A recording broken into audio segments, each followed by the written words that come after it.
είναι αυτό? Ένα σπουργίτι.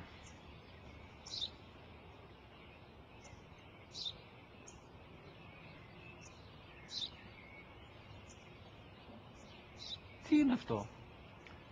Μόλις τώρα στο πατέρα, σπουργίτι είναι.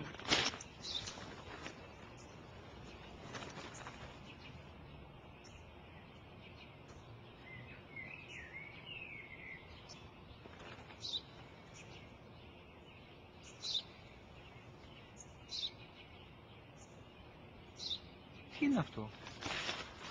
Ένα σπουργίτι είναι, πατέρα. Ένα σπουργίτι. Σπου-γι-τι!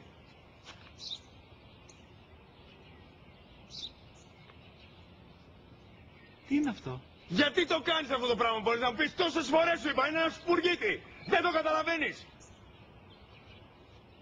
Πού πας?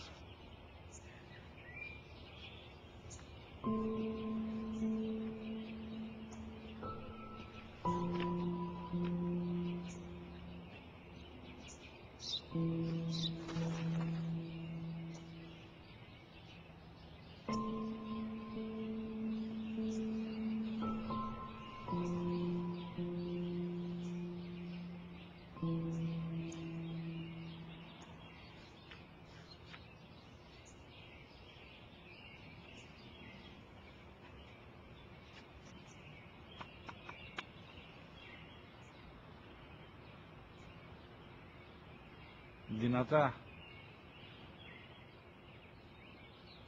Σήμερα ο μικρός μου γιος που πριν λίγες μέρες έκλεισε τα 3 καθόταν μαζί μου έξω στο πάρκο όταν ένα σπουργίτι ήρθε και κάθισε απέναντί μας.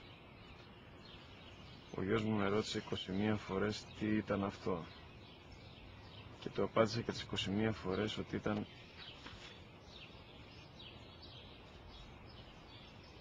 ένα σπουργίτι. Τον αγκάλιασα τρυφερά και τις 21 φορές που μου έκανε την ίδια ερώτηση ξανά και ξανά, χωρίς να εκνευριστώ, νιώθοντας στοργή για το αθώο μου αγοράκι.